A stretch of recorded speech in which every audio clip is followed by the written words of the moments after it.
François Julien a construit une carrière entière sur l'idée que penser le vide, c'est déjà penser autrement. Et il a eu raison sur un point. Son œuvre, elle, est effectivement vide, mais d'une façon qu'il n'a pas prévue. François Julien est philosophe et sinologue, ancien directeur de l'Institut de la pensée contemporaine à Paris, membre de l'Institut universitaire de France, auteur d'une trentaine d'ouvrages traduits dans une vingtaine de langues. Il a traversé la Chine classique, Confucius, Lao Tse, Sun Tzu, la peinture Song, pour en rapporter ce qu'il présente comme un instrument de décentrement radical pour la philosophie occidentale. Son projet déclaré, utiliser l'altérité chinoise non pour la comprendre en elle-même, mais pour révéler les impensés de la métaphysique européenne. L'ambition est réelle. Le problème est dans l'exécution, et il est conséquent. Julien prétend construire un outil comparatif. Ce qu'il construit en réalité, c'est un théâtre de contrastes.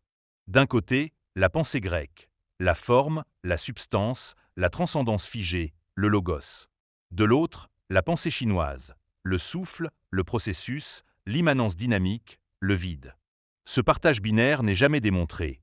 Il est posé, avec la tranquillité d'une évidence que l'élégance de la prose dispense de justifier. Le style amplifie le geste. La phrase de Julien est ample, cadencée, suspensive, elle mime le mouvement de dévoilement dont elle parle. La forme performe le contenu. Résultat.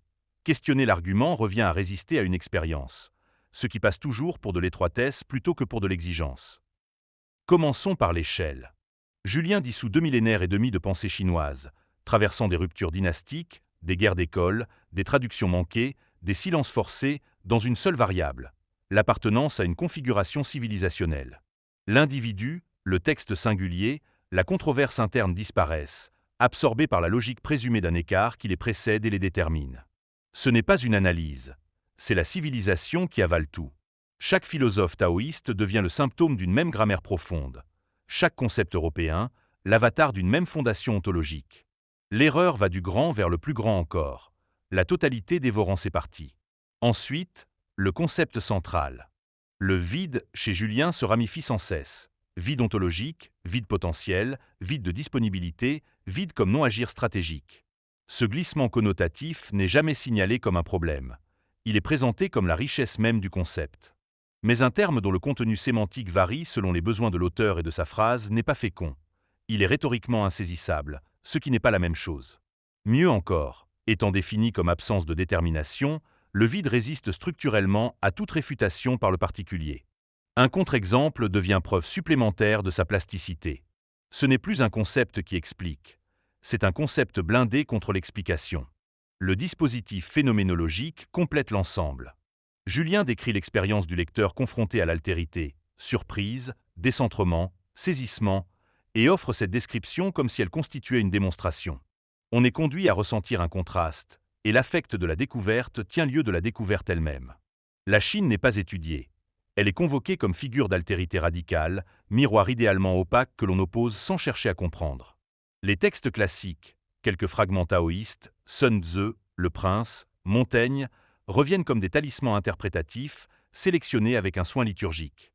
Ils résonnent parfaitement, mais ils ne montrent rien. Il faut être juste. Mobiliser la sinologie pour déstabiliser les catégories implicites de la philosophie occidentale était, au départ, une opération certes ambitieuse, mais légitime.